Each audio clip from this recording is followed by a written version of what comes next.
ونبينا ومولانا محمد وعلى آله وصحبه أجمعين. الحمد لله وحده والصلاة والسلام على من لا نبي بعده. أعوذ بالله من الشيطان الرجيم. بسم الله الرحمن الرحيم. يا أيها الناس كلوا مما في الأرض حلالا طيبا. 1441 ہجری کے کیلنڈر کے رمضان کی آج تیسری تاریخ ہے اور الحمدللہ ہمارا آج درس شروع ہو رہا ہے 168 آیت سے. میں عرض کر چکا پیچھے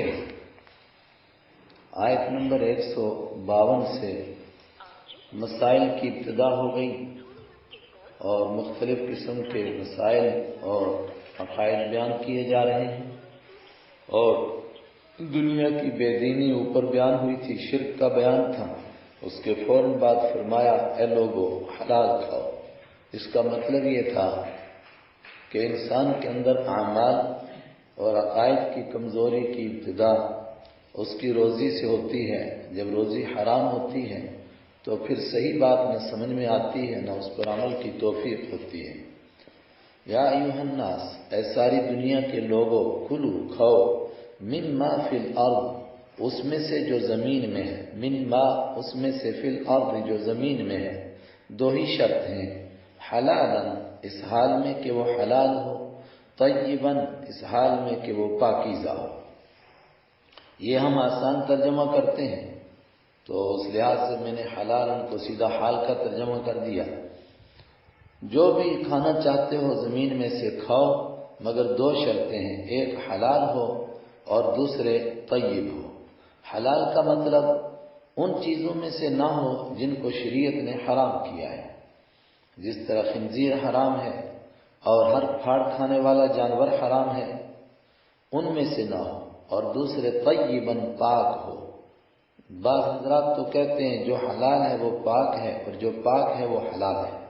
ایسی کوئی چیز نہیں کہ پاک ہو مگر اس کو حلال نہ کیا گیا ہو، اور ایسی کوئی چیز نہیں کہ جو حلال ہو مگر نعوذ باللہ وہ پاک نہ ہو. اور بعض حضرات نے کہا کہ دو باتیں الگ الگ مراد ہیں، حلال ہو یعنی شرعی طور پر حلال ہو، اور طیب ہو یعنی کسی اور کی ملکیت میں نہ ہو. بکری حلال ہے لیکن کسی کی بکری چوری کر کے کھانا حرام ہے. وَلَا تَتَّبِعُوا خُطُوَاتِ الشَّيْطَانِ، اور مت پیچھے چلو تم شیطان کے نقش قدم کے. اس کا مطلب جو حلال کے سوا کچھ اور کھا رہا ہے وہ شیطان کے نقش قدم کے پیچھے چل رہا ہے. اِنَّهُ لَكُمْ عَدُوٌّ مُبِينٌ، بے شک وہ تمہارا کھلم کھلا دشمن ہے. وہ تمہیں انہی چیزوں کو، حرام چیزوں کو کھانے کی ترغیب دیتا ہے تاکہ حرام سے تمہارا خون تیار ہو، پھر تم سے کوئی نیکی نہ کی جا سکے. انما یأمرکم بالسوء والفحشاء، بے شک وہ حکم دیتا ہے تم کو بالسوء برائی کا، والفحشاء اور بے حیائی کا. یہ لفظ بار بار آئے گا. دو چیزیں قرآن پاک بیان کرتا ہے، غلط چیزیں اور جن کاموں کو کرنا ناجائز ہے. ایک اس کے لیے سو کا لفظ استعمال کرتا ہے، ایک فحشا کا. سو کے ترجمہ کرتے ہیں برائی، فحشا کا ترجمہ کرتے ہیں بے حیائی. اس سے کیا مراد ہے؟ بہت سارے کہتے ہیں کہ دونوں سے ایک ہی مراد ہے. ہر ناجائز کام کو سو اور فحشا کہتے ہیں، وہ برا بھی ہے اور وہ گندا بھی ہے اور وہ بے حیائی کا کام ہے. اور یوں بھی تفصیل کرتے ہیں کہ سو ہر وہ برائی جس کو شریعت نے بیان کیا کہ یہ کام غلط ہے، اور فحشا ہر وہ کام جس کو مزاج انسانی شریعت کے آنے سے پہلے ہی سمجھتا تھا کہ یہ ناجائز کام ہے.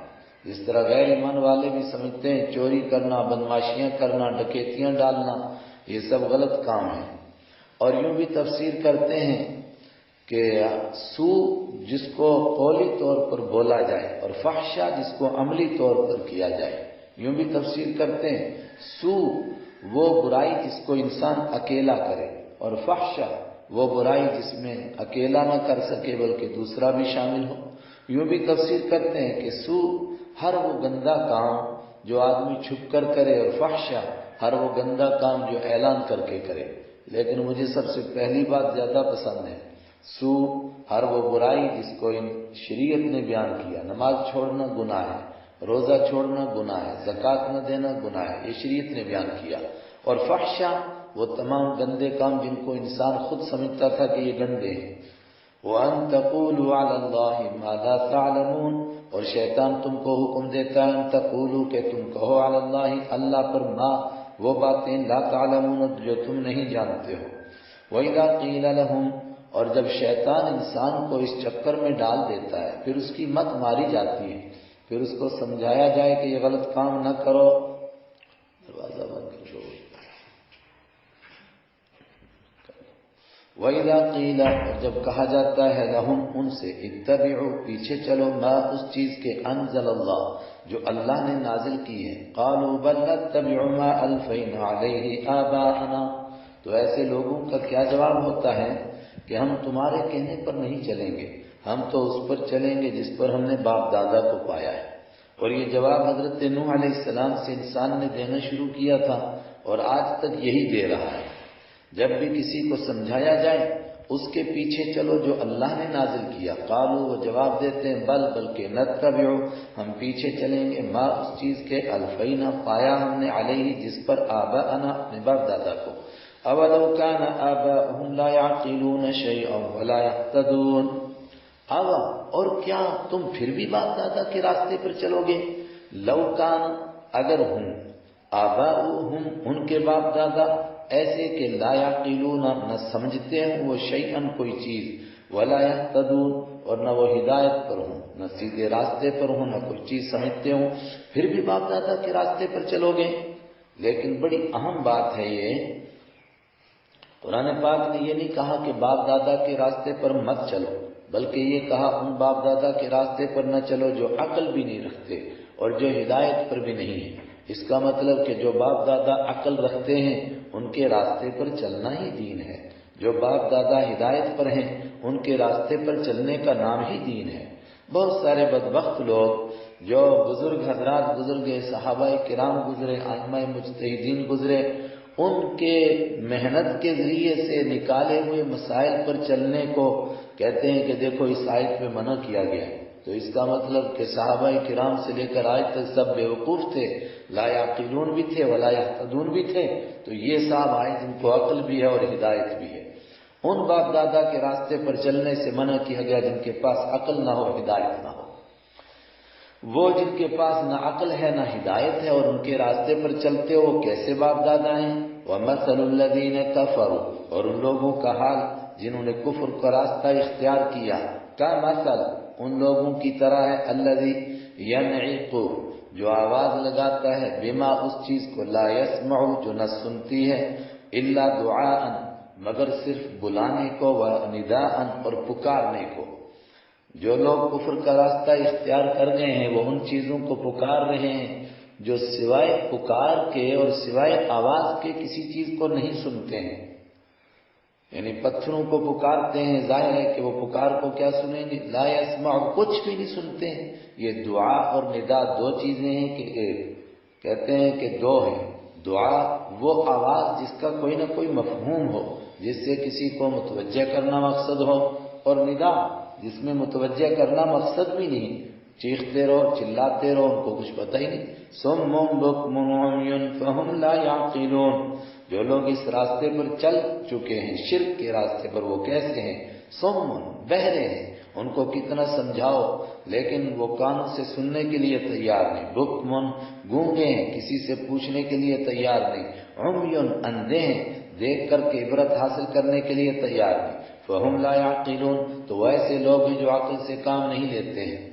یا ایھا الذین آمنوا، اے وہ لوگوں جو ایمان لائے، کلوا من طیبات کھاؤ پاک چیزوں میں سے، ابھی تو کہا تھا پاک چیزوں میں سے کھاؤ، وہاں تمام لوگوں کو، تمام انسانوں کو مخاطب کیا گیا تھا، تو گویا یوں کہا گیا کہ ساری دنیا کے لوگ مانیں یا نہ مانیں، اے ایمان والو تم تو مانو، اگر تمہیں نیک راستے پر چلنا ہے تو پہلے اپنی روزی کو درست کرو، کلو کھاؤ، من طیبات ان پاک چیزوں میں سے، ما رزقنا جو ہم نے روزی دی ہے، قوم تم کو، واشکرو اور شکر کرو، للہ اللہ کا اس بات کے اوپر کہ اللہ نے تم کو ایمان کی توفیق دی ہے، پاک چیزیں کھاؤ، ان کنتم ایاہ تعبدون، اگر تم اسی کی عبادت کرتے ہو۔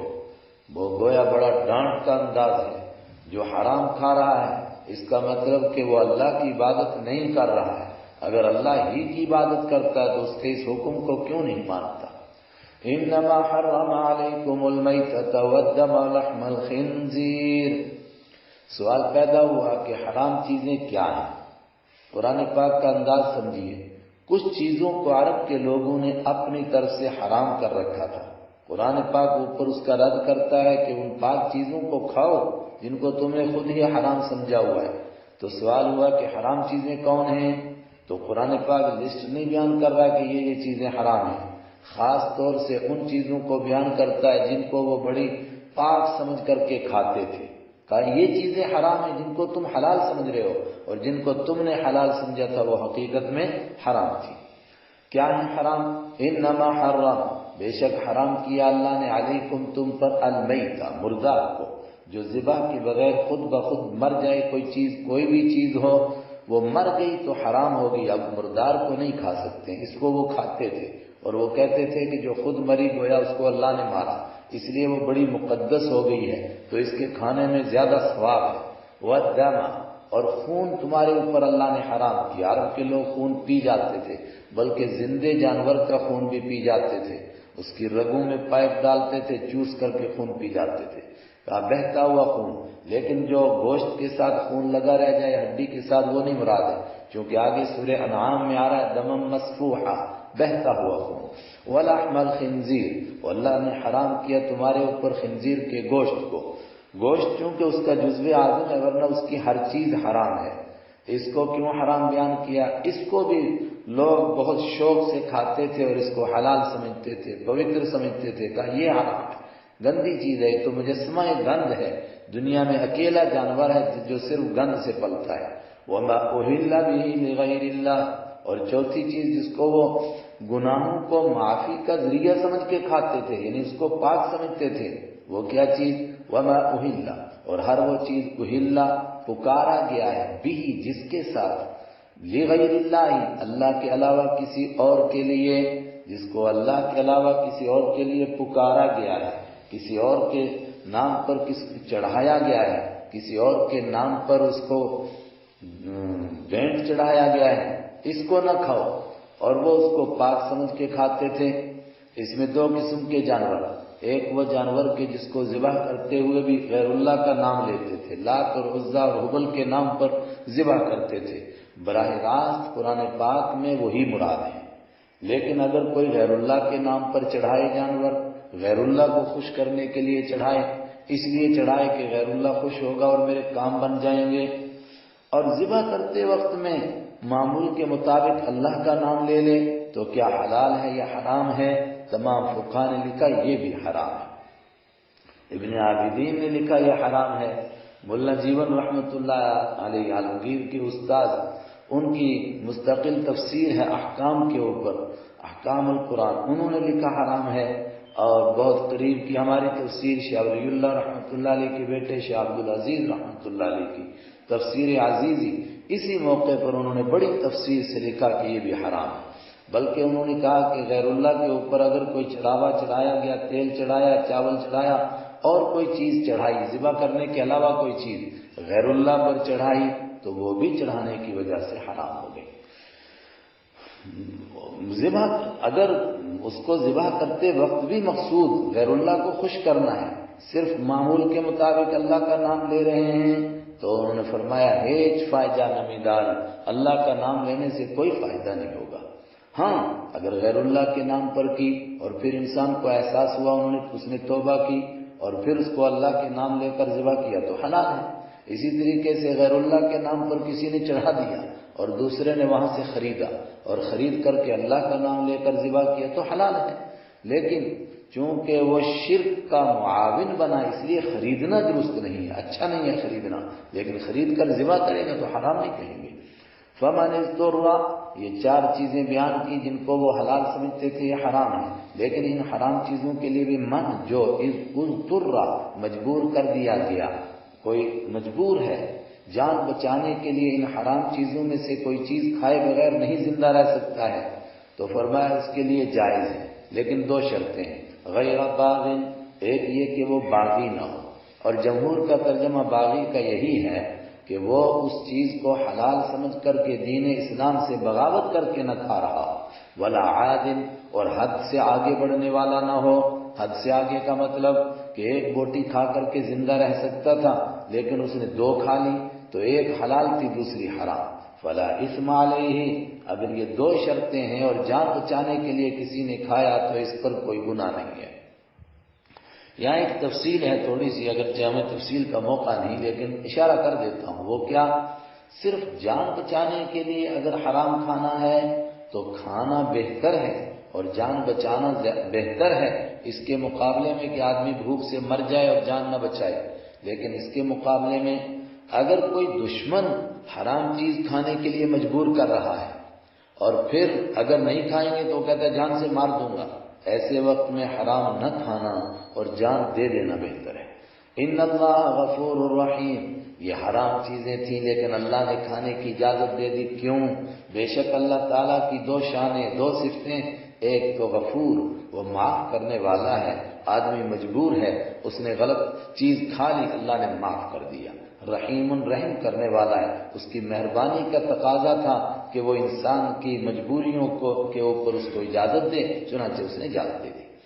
ان الذين يكتمون ما انزل الله من الكتاب، اوپر جو احکام بیان ہوئے یہ اہل کتاب کو بھی معلوم تھے لیکن اس کے باوجود وہ اعتراض کرتے تھے قرآن پاک کے اوپر، قرآن پاک نے ان کا جواب دیا کہ وہ چھپا رہے ان احکام کو۔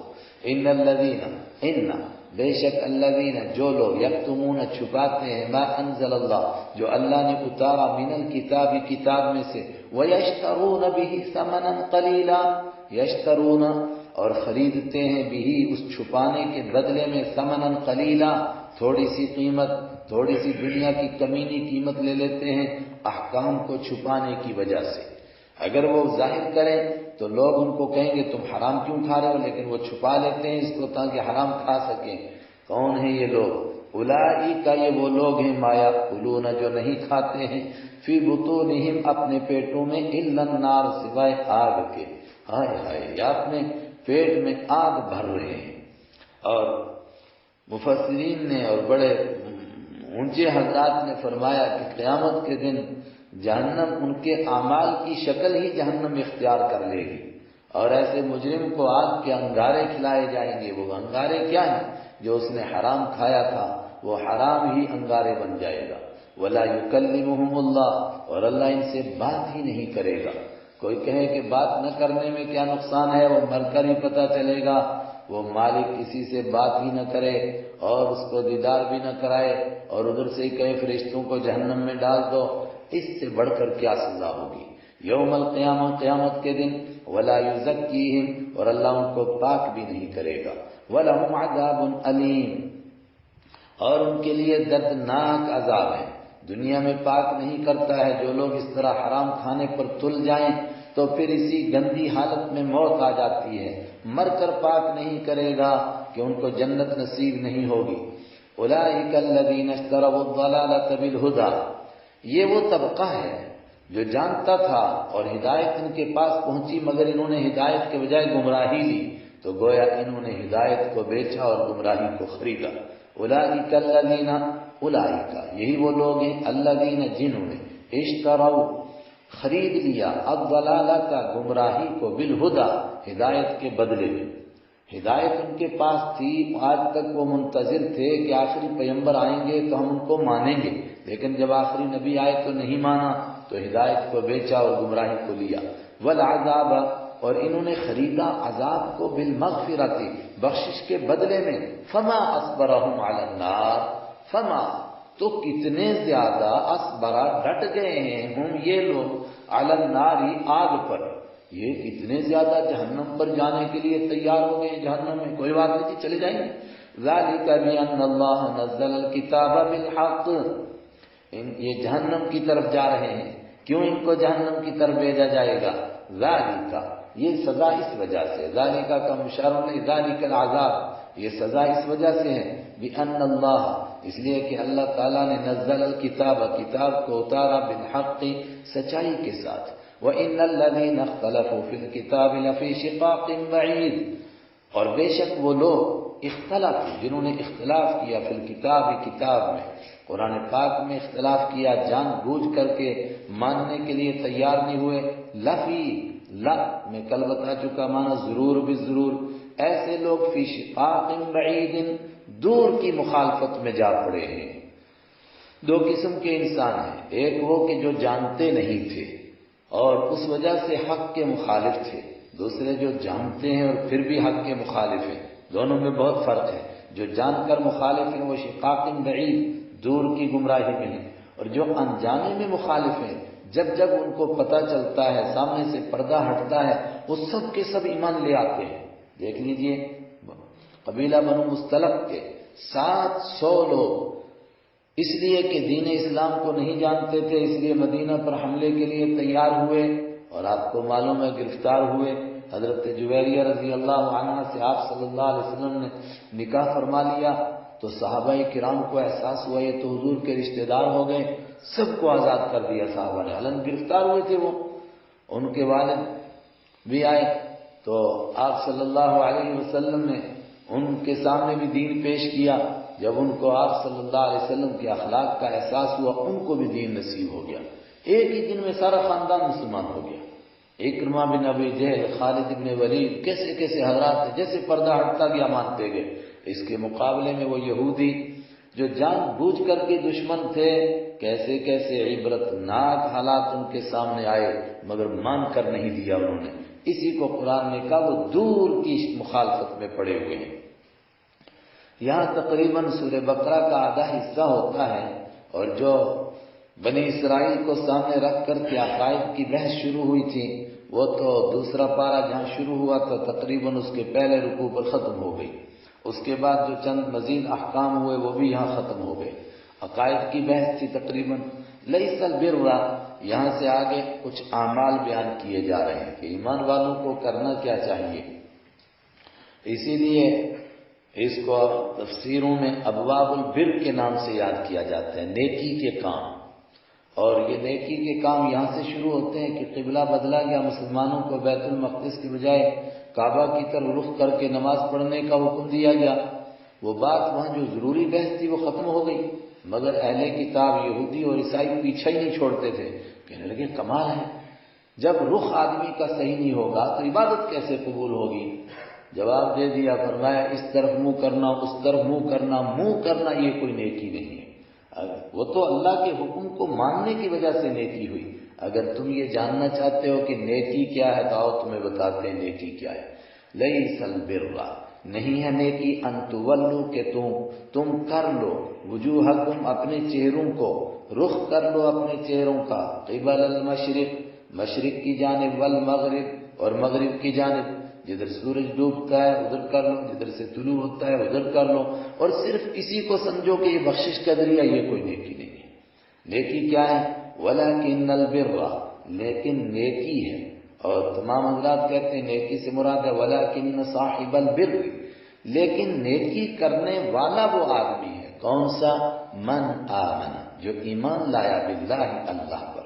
اللہ کو ماننا نیکی ہے۔ ایک شخص اللہ کو نہیں مانتا ہے، صرف منہ ادھر کرتا ہے ادھر کرتا ہے، یہ کون سی نیکی ہے؟ والیوم الآخر، اور نیکی کرنے والا۔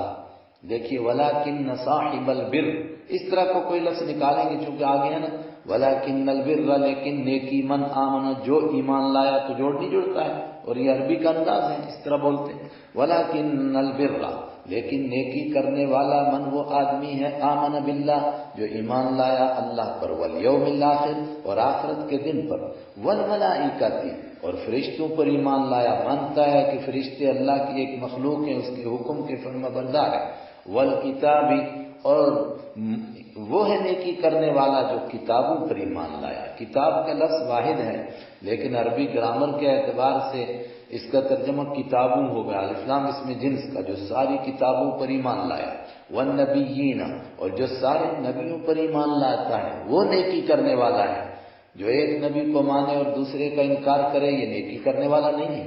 وآتى المال، اور نیکی کرنے والا وہ آدمی ہے آتا جس نے دیا المال اپنا مال علی حبہ اللہ کی محبت کی بنیاد پر، اللہ سے محبت ہونے کی وجہ سے اپنا مال دیتا ہے۔ کس کو دیتا ہے؟ ذوی القربا۔ کل میں بتا چکا کہ قربا کے معنی خالی رشتہ، اور ذوی کے معنی والا، ذوی القربا رشتے والوں کو، رشتے داروں کو۔ اپنا مال رشتے داروں کو دیتا ہے، کیوں؟ اس لیے کہ محبت اللہ سے، اور اللہ نے کہا کہ تمہارے مال میں رشتے داروں کا بھی حق ہے، ان کو بھی دیتا ہے۔ والیتاما، اور یتیموں کو اپنا مال کما کر دیتا ہے، کیوں؟ اس لیے کہ اللہ سے محبت ہے، اور اللہ نے کہا کہ یتیموں پر خرچ کرو۔ والمساکین، اور اپنا مال دیتا ہے مساکین غریبوں کو۔ کیوں دیتا ہے غریبوں کو؟ اس لیے کہ اللہ سے محبت ہے، اور اللہ کا حکم ہے کہ اپنے مال میں سے 2.5% تو تم کو دینا ہی دینا ہے۔ وابن السبیل، اور اپنا مال دیتا ہے راستے کے بیٹے یعنی مسافروں کو۔ والسائلین، اور مانگنے والوں کو۔ غریبوں میں کچھ وہ ہیں جو غریب ہیں مگر مانگتے نہیں، کچھ وہ ہیں جو مانگتے ہیں۔ وفی الرقاب، اور اپنا مال دیتا ہے فی الرقاب، فی فک الرقاب، گردنوں کے چھڑانے میں، یعنی عربی کا محاورہ ہے، پھر رقاب بولتے ہیں لیکن مراد گردنوں میں، لیکن مراد ہوتا ہے گردنوں کے چھڑانے میں۔ گردنوں کے چھڑانے سے مراد کوئی بیچارہ حالات کی لپیٹ میں آ کر غلام بن گیا تو غلامی سے اس کو چھڑانے میں، کوئی مصیبتوں میں پھنس گیا، کوئی قید میں پھنس گیا، اس کو قید سے چھڑانے میں۔ وَأَقَامَ الصَّلَاةَ، اور نیکی کرنے والے وہ لوگ ہیں جنہوں نے نماز قائم کی۔ اور یہ جو اوپر کہا تھا کہ اپنا مال غریب کو دیا، یتیم کو دیا، مسکین کو دیا، مسافر کو دیا، یہ عام صدقہ تھا، عام خیرات تھی۔ اور کون ہے نیکی کرنے والا؟ آتا الزکاۃ، جو زکوٰۃ دیتا ہے، یعنی اپنے مال میں سے 2.5% دیتا ہے اللہ کے راستے میں، یہ تو دینا ہی دینا ہے۔ وہ جو اوپر تھا وہ خیرات تھی۔ معلوم ہوا کہ خیرات بھی اللہ کا مطلوب ہے، اللہ چاہتا ہے کہ ایمان والے خیرات بھی نکالتے رہیں۔ اور زکوٰۃ الگ ہے، اور زکوٰۃ کے مصارف بھی الگ ہیں، وہ سب کو نہیں دے سکتے، رشتہ داروں میں سے سب کو نہیں دے سکتے۔ والموفون بعہدہم، اور نیکی کرنے والے وہ لوگ ہیں جو پورا کرنے والے ہیں بعہدہم اپنے وعدوں کو، اذا عاہدوا جب وہ وعدہ کر لیتے ہیں۔ والصابرین، اور نیکی کرنے والے وہ لوگ ہیں الصابرین جو ڈٹ جانے والے ہیں، کس میں؟ فی البأساء والضراء، فی البأساء مصیبتوں میں، پریشانیوں میں، اور خاص طور سے تنگ دستیوں میں، قحط سالیوں میں، ہر حال میں اللہ کے دین کے لیے ڈٹے رہتے ہیں۔ ایسا نہیں کہ غربت آ جائے تو غیر اللہ کے آگے جھک جائیں، اور اللہ کے یہاں سے نعوذ باللہ تھوڑی سی آزمائش آ جائے تو وہ سمجھیں کہ اب غیر اللہ دے دے گا، اور غربت میں کسی اور کے آگے ہاتھ پھیلا دیں۔ والضراء، اور جو ڈٹ جانے والے ہیں، صبر کرنے والے ہیں بیماریوں میں۔ جب باسا اور ذرہ دونوں آئیں تو باسا سے مراد مالی پریشانیاں، اور ذرہ سے مراد جسمانی پریشانیاں، لیکن اگر ایک آئے تو اس میں دونوں شامل، مالی بھی اور جسمانی بھی۔ وحین البأس، اور وہ ہیں نیکی کرنے والے جو ڈٹ جانے والے ہیں حین البأس، جنگ کے وقت میں، اللہ کے راستے میں جان کی قربانی دینے کا نمبر آیا، ڈٹ گئے اس پر، یہ ہیں نیکی کرنے والے۔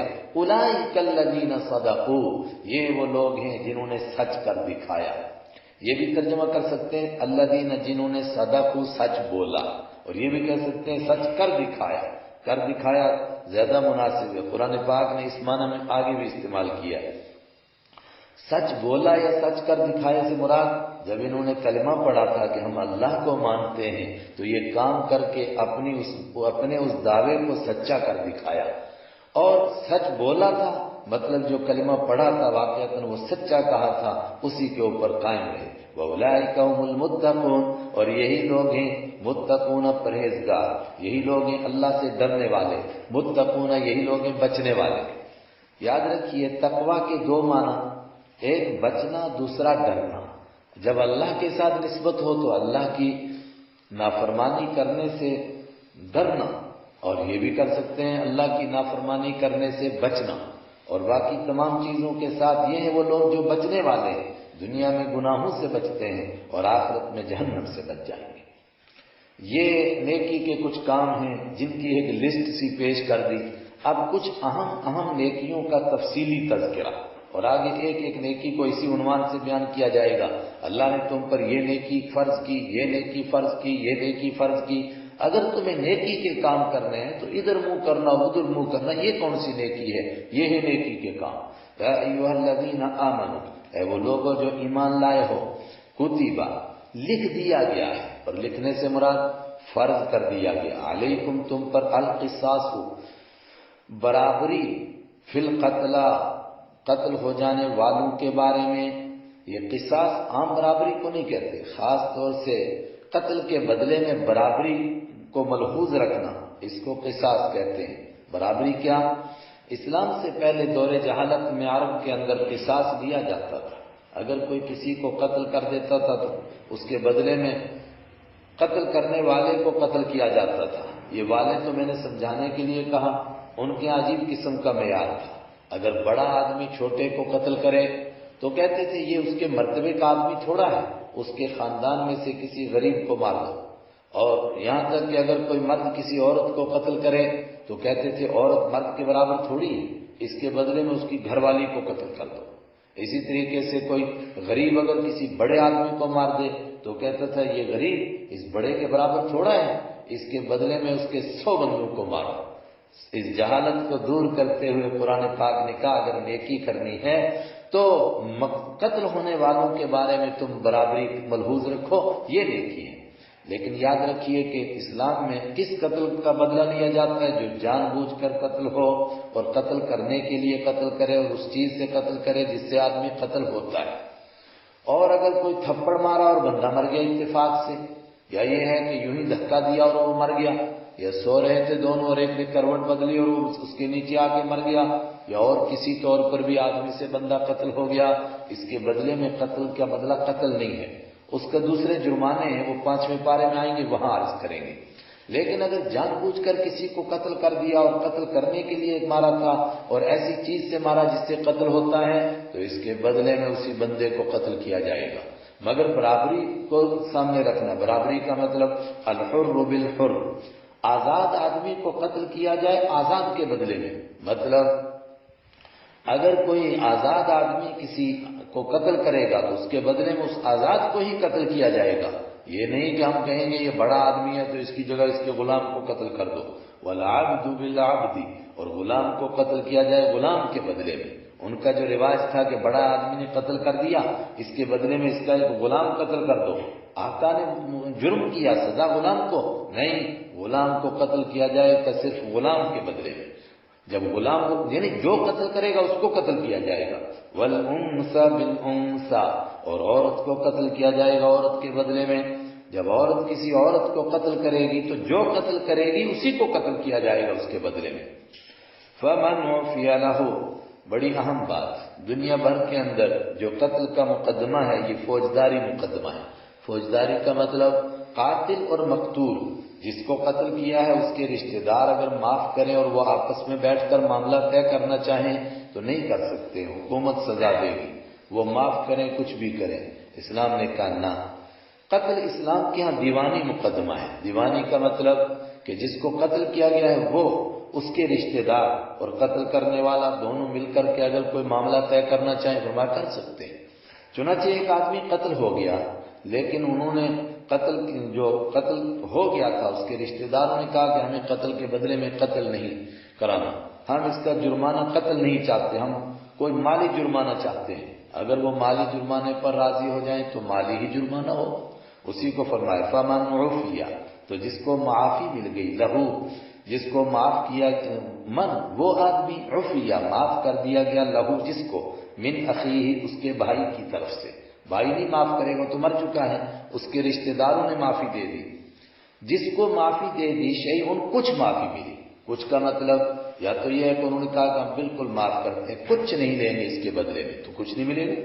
لیکن انہوں نے کہا کہ ہم قتل کے بدلے میں قتل نہیں کرانا چاہتے، کچھ مالی جرمانہ دے دو، آخر اس کے بچے چھوٹے چھوٹے یتیم رہ گئے ہیں۔ تو جس کو معافی مل گئی اور اس پر کچھ مالی جرمانہ عائد ہوا تو جنہوں نے معاف کیا ان کو دوسرا حکم ملا، فرمایا تم نے معاف کیا ہے اور اب دیت اس کو کہتے ہیں، اس پر تم راضی ہو گئے ہو جرمانے پر، اس جرمانے کو مانگو مگر اخلاقی دائرے میں۔ کیسے؟ فاتباع بالمعروف، تو پیچھا کرنا ہے نیکی کے ساتھ، یعنی یہ نہ کہیں کہ ابھی ادا کرو۔ اور یہ کتنا جرمانہ ہے؟ اگر وہ آپس میں کسی جرمانے پر راضی ہوں تو جس پر وہ راضی ہوں، چاہے کروڑ پر راضی ہو جائیں 1000 پر راضی ہو، لیکن اگر ہم سے پوچھیں گے دیت کتنی تو ہم کہتے ہیں 100 اونٹوں کی قیمت یا 100 اونٹ ایک آدمی کی دیت۔ اگر وہ اس پر راضی ہو گئے اور وہ کہتے ہیں کہ 20 لاکھ 30 لاکھ ابھی دو، فرمایا نہیں، اب پیچھا کرو، نیکی کے ساتھ موقع دو ان کو ادا کرنے کا۔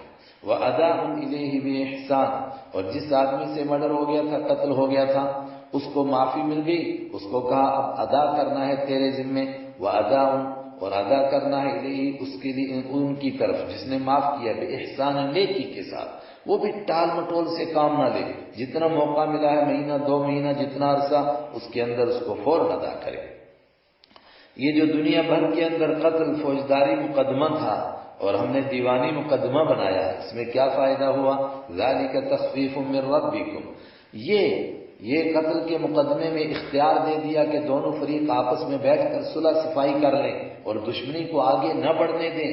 ذالک تخفیف، یہ ہلکا کرنا ہے، من ربکم، تمہارے رب کی طرف سے یہ ہلکا کیا گیا۔ دنیا بھر کے اندر قتل کے بدلے میں جو قتل اور دوسری سزائیں ہیں یا ان کو قید کی سزائیں ہیں، ان کی وجہ سے دشمنیاں کتنی بڑھتی ہیں، وہ سب ہمارے سامنے ہیں۔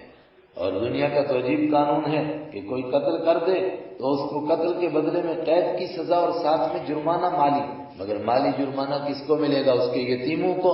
نہیں، حکومت کو مالی جرمانہ ملے گا۔ اس کے مقابلے میں ہمارے ہاں مرنے والے کے بچوں کو ہر حال میں کچھ نہ کچھ جرمانہ ملے گا، اگر جس نے قتل کیا وہ نہیں دے گا، یعنی اس کا پتہ ہی نہ چلے، تو حکومت وقت دے گی، اس کی ذمہ داری ہے لوگوں کی جان اور مال کی عزت کی حفاظت۔ ذالک تخفیف، یہ ہلکا کرنا ہے، من ربکم، تمہارے رب کی طرف سے، ورحمۃ، اور یہ اس کی مہربانی ہے۔ فمن اعتدی بعد ذالک، تو جو کوئی زیادتی کرے گا بعد ذالک، اس کے بعد بھی، فلہ عذاب علیم، تو اس کے لیے دردناک عذاب ہے۔ جو اس کے بعد زیادتی کرے گا، مطلب اللہ کے اس قانون کو تسلیم نہ کرے، مثلا یا یہ ہے کہ پہلے معاف کر دیا اور جرمانہ بھی لے لیا اور پھر قتل کر دیا موقع پا کر کے، یا اس کے علاوہ کوئی اور اس نے زیادتی کی، تو اس کے لیے عذاب علیم، دردناک عذاب ہے۔ وَلَكُمْ فِي الْقِصَاصِ حَيَاةٌ يَا أُولِي الْأَلْبَابِ لَعَلَّكُمْ تَتَّقُونَ، یہ جو شریعت نے کہا کہ قتل کے بدلے میں قتل بھی لے سکتے ہو مگر برابری ضروری ہے، معاف بھی کر سکتے ہو، یہ جو اللہ نے اجازت دے دی، بظاہر لگتا ہے اسلام تو سلامتی کا مذہب ہے، اجازت کیوں ملی؟ فرمایا یہ اجازت اس لیے ملی، وَلَكُمْ، اور تمہارے لیے، فی القصاص، بدلے میں، حیات، زندگی ہے، یا اولی الالباب، اے عقل والو، اس میں تمہارے لیے زندگی ہے۔ کیسے زندگی ہے؟ ایک آدمی کے قتل کے بدلے میں سر میدان اگر قاتل کو قتل کیا گیا تو دنیا میں کوئی قتل کرنے کی ہمت نہیں کرے گا اور قتل کا سلسلہ بند ہو جائے گا۔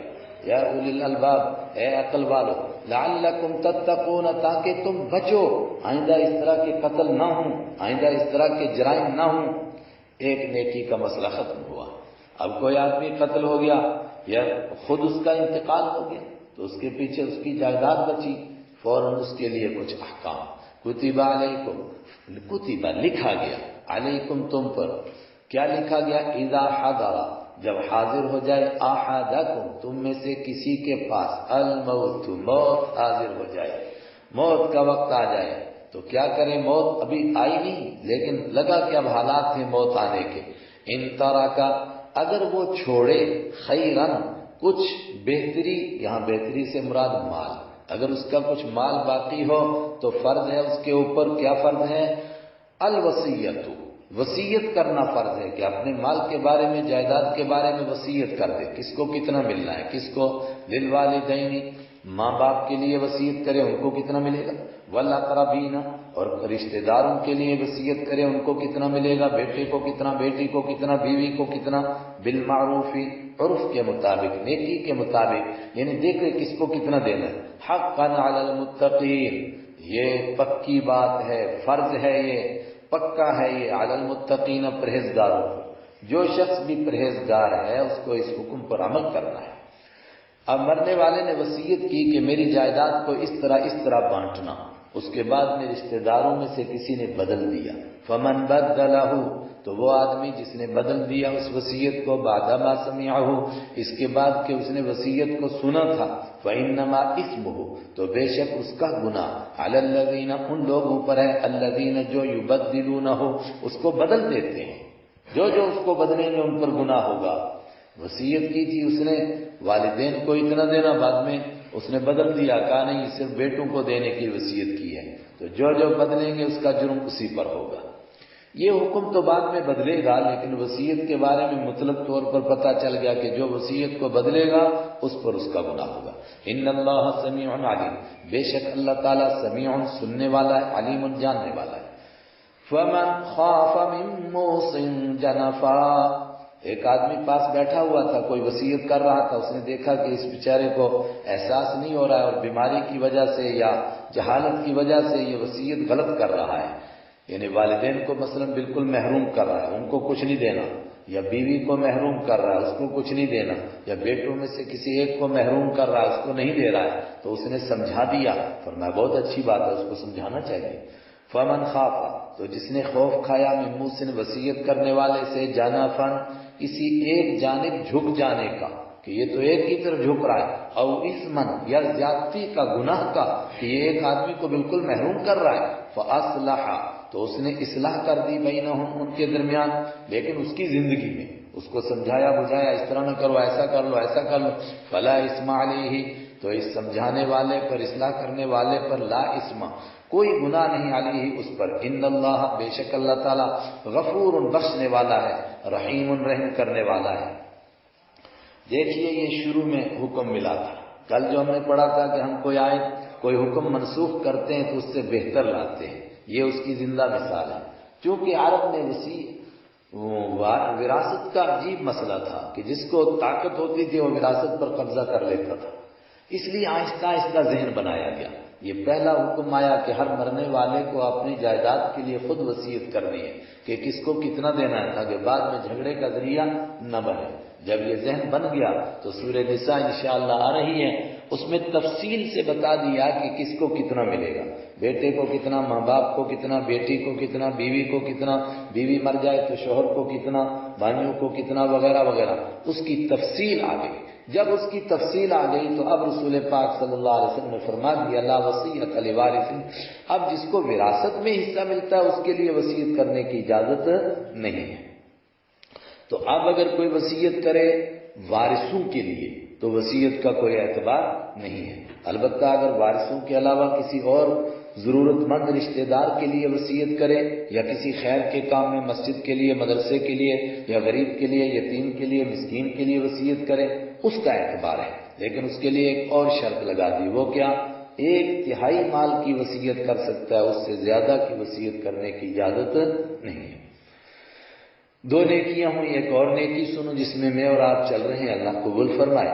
یا ایھا الذین آمنوا، اے وہ لوگوں جو ایمان لائے ہو، کتبا، لکھا گیا، علیکم، تم پر، لکھا گیا کا معنی ابھی ہم سمجھے فرض کیا گیا، الصیام، روزے رکھنا، روزہ رکھنا فرض کیا گیا تم پر، کما، جیسا کہ کتبا، فرض کیا گیا تھا، علی الذین، ان لوگوں پر، من قبلکم، جو تم سے پہلے تھے، تم سے پہلے جو امتیں گزری اور ان کو جو اللہ کی طرف سے احکام ملے، بے شک رمضان کے روزے نہیں تھے اور پورے 30 دن کے نہیں تھے، کم زیادہ تھے، لیکن بہرحال ہر امت پر روزے فرض تھے۔ کیوں؟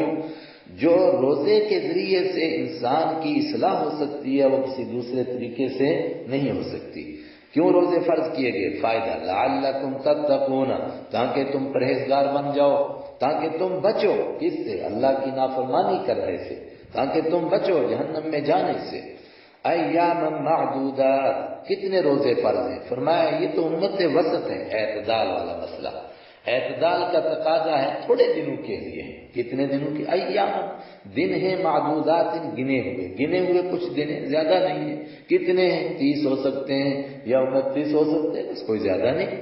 اور اس میں بھی چھوٹ، فمن کان، تو جو کوئی ہو، منکم، تم میں سے، مریضاً، بیمار، او علی سفر، یا تم میں سے کوئی سفر پر ہو تو مسافر نہیں رکھ سکتا، بیمار نہیں رکھ سکتا، فعدۃ من ایام اخر، تو گننا ہے اس کو، من ایام اخر، دوسرے دنوں کو، جتنے روزے چھوٹ جائیں بیماری میں اتنے بعد میں رکھ لے، جتنے روزے سفر میں چھوٹ جائیں اتنے بعد میں رکھ لے، لیکن اگر ہمت کر کے بیماری میں رکھ لے اور ہمت کر کے سفر میں رکھ لے تو اچھی بات ہے۔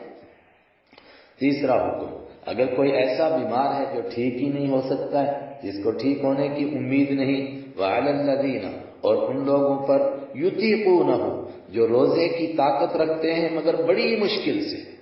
اس آیت کی 3 تفسیریں ہیں، میں آسان بات کہتا ہوں جس پر آج عمل ہے امت کا، اور امام راغب اصفہانی نے یہ ترجمہ کیا، يُطِيقُونَهُ، جو بڑی مشکل سے روزے کی طاقت رکھتے ہیں۔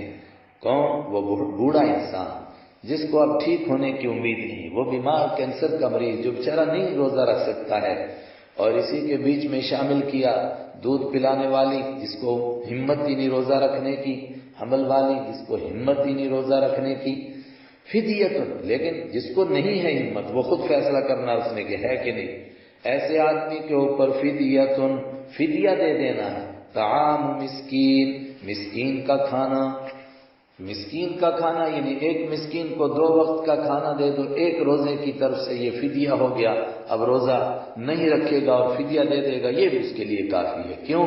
یہ آسان دین ہے، بیمار ہے نہیں رکھ سکتا قضا کر لے، ایسا بیمار ہے کہ ٹھیک ہونے کی امید ہی نہیں تو فدیہ دے دے، اور فدیہ کتنا آسان، ایک مسکین کا کھانا وہ کتنا بنتا ہے؟ فرمایا جتنا ایک روزے کا، جتنا ایک آدمی کا صدقہ فطر، مثلاً آج 100 روپیہ صدقہ فطر مان لیتے ہیں تو ایک روزے کا فدیہ 100 روپے، تو 30 دن تک نہیں رکھ سکا تو 3000 روپیہ دے دے۔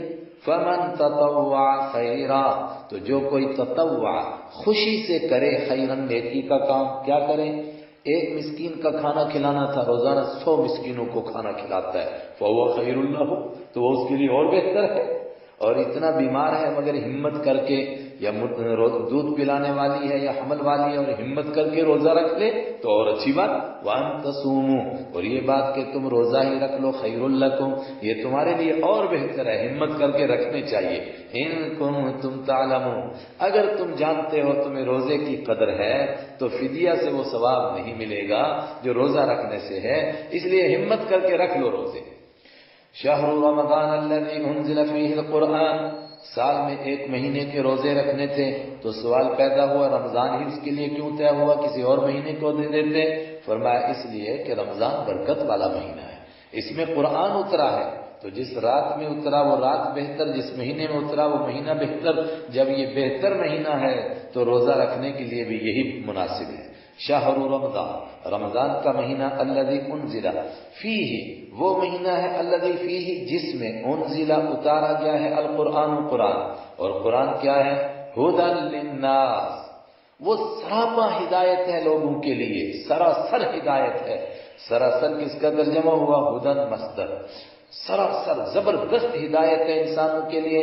وبینات من الہدی، وبینات، اور واضح احکام ہیں، من الہدی، ہدایت کے صاف صاف احکام ہیں قرآن پاک میں، والفرقان، اور قرآن پاک کیا ہے؟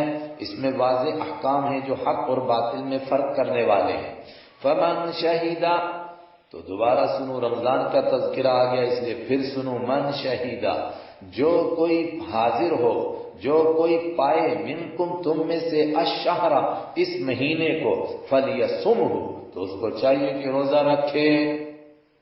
اب یہ جو دوسرا حکم آیا کہ رمضان کو جو بھی پائے تو وہ روزہ رکھے، تو کسی کو یہ غلط فہمی نہ ہو جائے کہ اوپر بیمار اور مسافر کو جو چھوٹ ملی تھی شاید وہ چھوٹ ختم ہوگی، فرمایا نہیں، وَمَنْ كَانَ مَرِيضًا، اور جو کوئی بیمار ہو، او عَلَى سَفَرٍ، یا سفر پر ہو، فَعِدَّةٌ مِّنْ أَيَّامٍ أُخَرَ، تو گننا ہے اس پر، من ایام اخر، دوسرے دنوں میں سے، مطلب جتنی گنتی کے روزے چھوٹ جائیں اتنی گنتی وہ دوسرے دنوں میں پوری کر لے۔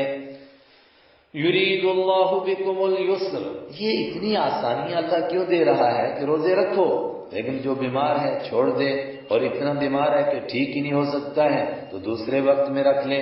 کیوں؟ یرید اللہ، چاہتا ہے اللہ، بکم، تمہارے ساتھ، اليسر، آسانی کرنا، ولا یرید، اور وہ نہیں چاہتا، بکم، تمہارے ساتھ، العسر، تنگی کرنا۔ اور کیا چاہتا ہے؟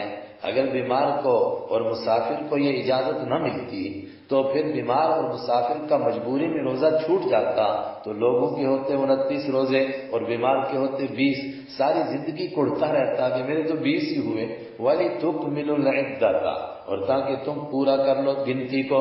بیمار بھی کہے چلو میں نے بعد میں رکھے مگر میں نے بھی 30 کیے پورے۔ وَلِتُكَبِّرُوا اللَّهَ، اور تاکہ تم اللہ کی بڑائی بیان کرو، اللہ اکبر کہو، عَلَى مَا هَدَاكُمْ، اس بات کے اوپر کہ اللہ نے تم کو ہدایت دی۔ یہ اللہ نے آسانیاں دی، آسان احکام دیے، انسان کے دل کی صفائی کے لیے روزہ فرض کیا، اس کے اوپر اللہ کا شکر ادا کرو۔ اور جب روزے پورے ہو جائیں تو پھر عید کے دن اللہ اکبر کبیرہ، وہ بھی کہو اللہ اکبر ہے، وہ تکبیریں بھی اس میں شامل۔ وَلِتُكَبِّرُوا اللَّهَ، اور تاکہ تم بڑائی بیان کرو اللہ کی، عَلَى مَا هَدَاكُمْ، اس بات پر کہ اس نے تم کو ہدایت دی، وَلَعَلَّكُمْ تَشْكُرُونَ، اور تاکہ تم شکر ادا کرو اللہ کا۔ وَإِذَا سَأَلَكَ عِبَادِي عَنِّي فَإِنِّي قَرِيبٌ، رمضان کا ابھی تذکرہ، روزے کا تذکرہ چل رہا ہے، بیچ میں روک کر کے ایک بات فرمائی، وہ کیا کہ رمضان کا مقصد کیا ہے؟ انسان اللہ کا قرب حاصل کرے، تو اللہ کا قرب کے لیے کیا کرنا ہے؟ کثرت سے دعائیں مانگے رمضان کے مہینے میں۔ کیسے دعائیں مانگیں؟ کیا سمجھیں اللہ کہاں ہے؟ اسی کے لیے فوراً دوسرا وَإِذَا، اور جب سآلہ پوچھے کا آپ سے پوچھیں کون؟ عبادی میرے بندے، عنی میرے بارے میں، فإنی قریب تو بے شک میں قریب ہی ہوں۔ اور بعد نے کہا یوں بھی کہ رمضان میں اللہ کا قرب حاصل ہوتا ہے، رمضان کا مہینہ گیا تو ایسا تو نہیں کہ اب اللہ کا قرب نہیں ہے، فرمایا نہیں، میں ہر وقت میں قریب ہوتا ہوں۔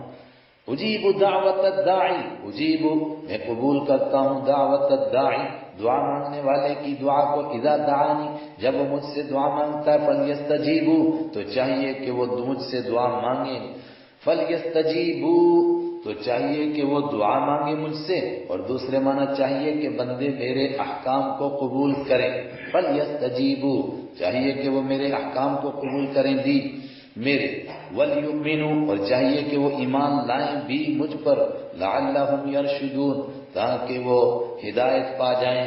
میں تو مائل بکرم ہوں، کوئی سائل تو ہو، میں چاہتا ہوں کہ بندے مجھ سے مانگیں اور بندے مجھے مانیں اور بندے ہدایت کے راستے پر آئیں، وہ مانگیں تو میں دوں۔ رمضان کا ذکر چل رہا ہے، ایک مسئلہ اور باقی، وہ کیا؟ ابتدا میں یہ حکم دیا گیا تھا، اگرچہ وہ حکم صریح لفظوں میں قرآن پاک میں موجود نہیں ہے اور اس طرح کی روایت بھی ہم کو نہیں ملتی ہے، لیکن اس پر صحابہ کا عمل بتاتا ہے کہ روایت ضرور ہوگی۔ وہ کیا کہ شروع میں ابتدا میں حکم یہ تھا کہ جو رمضان میں دن میں روزہ رکھے گا اور سورج ڈوبنے کے بعد افطار کرے گا تو پھر جب تک جاگتا رہے گا تب تک جو کھا سکے وہ کھا لے، جو پی سکے وہ پی لے۔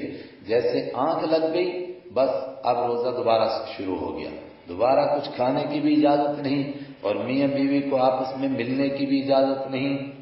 لیکن اس بیچ میں کچھ حضرات سے خطائیں بھی ہوئی، حدیث میں ان حضرات کے نام بھی آتے ہیں۔ کیا خطائیں ہو گئیں؟ یہ بھی ہوا کہ رمضان کا روزہ کھولا اور اس کے بعد تھوڑا سا کچھ کھایا تھا، کھانا کھانے کا موقع ہی نہیں ملا، آنکھ لگ گئی اور اس کے بعد دوسرے دن پھر روزہ رکھنا پڑ گیا، 24 گھنٹے بلکہ 48 گھنٹے کا ہو گیا۔ اور یہ غلطی بھی ہو گئی کہ بعض حضرات کی آنکھ لگ گئی اور پھر اپنے اہل خانہ کے پاس چلے گئے اور یہ خیال ہی نہیں رہا کہ روزہ شروع ہو گیا ہے۔ اس کے بعد یہ دوسرا حکم آیا۔ یہ حکم کیا ہے کہ اب دن دن کا روزہ ہے، رات کا روزہ نہیں ہے۔ افطار کرنے کے بعد آنکھ لگے نہ لگے، جب تک فجر ہوتی تب تک رات کو کھانا بھی جائز، پینا بھی جائز، میاں بیوی ملے وہ بھی جائز۔ احل حلال کیا گیا لکم تمہارے لیے لیلۃ الصیام روزے کی رات میں، کیا حلال کیا گیا؟ الرفث دل لگی کرنا، الی نساء ملاقات کرنا، الی نسائکم اپنی بیویوں سے، ہن لباس لکم ہن وہ بیویاں لباس ہیں، کپڑے ہیں، پردے کی چیزیں ہیں، لکم تمہارے لیے، وانتم لباس لہن اور تم لباس ہو ان کے لیے۔ جس طرح انسان اپنے لباس کے بغیر نہیں رہ سکتا، اسی طرح انسان کی زندگی اس کے بغیر بھی نہیں گزر سکتی ہے۔ علم اللہ انکم جان لیا اللہ نے، انکم کہ تم تختانون تم خیانت کرتے تھے، تم سے خطائیں ہوتی تھی، انفسکم اپنے ساتھ۔ کیا خیانت کرتے تھے؟ میں نے کہا یہی کہ بعض حضرات سے غلطی ہو گئی تھی۔ فتاب علیکم، تو اللہ نے تمہاری توبہ قبول فرما لی، وعفا عنکم، اور اللہ نے تم کو معاف کر دیا۔ فالآن باشروہن، تو اب باشرو، زندگی گزارو تم ہن ان کے ساتھ، وابتغوا، اور تلاش کرو، ما کتب اللہ لکم، جو لکھ دیا اللہ نے تمہارے لیے۔ مطلب میاں بیوی کی ملاقات کا مقصد صرف زندگی کا لطف لینا نہ ہو، بلکہ اللہ کے یہاں نیکیاں کمانا، اللہ سے مانگنا کہ اللہ اولاد صالح عطا فرمائے، جو ہمارے لیے ذخیرہ آخرت بنے، جو ہمارے لیے صدقہ جاریہ بنے۔ وابتغوا ما کتب اللہ، اور تلاش کرو تم ما، اس چیز کو، کتب اللہ لکم، جو اللہ نے تمہارے لیے لکھ دی ہے۔ جب اللہ نے لکھ دی ہے تو تلاش کرنا اور اللہ سے مانگنا، اس کا کیا فائدہ ہے؟ جی ہاں، اللہ چاہتا ہے کہ بندہ اس سے مانگے تو پھر اللہ اس کو عطا فرمائے، اور اس مانگنے پر ہی اس کو ثواب ہے۔ کسی کا بیٹا بہت نیک ہو گیا اتفاق سے، مگر باپ نے نہ اس کو نیک بنانے کی کوشش کی اور نہ اللہ سے اولاد صالح مانگی، تو اس کے نیک ہونے کا تو باپ کو کوئی فائدہ نہیں ہوا۔ باپ کو تب فائدہ ہے جب اس کے نیک بنانے کی کوشش بھی کرے اور اللہ سے اولاد صالح مانگے۔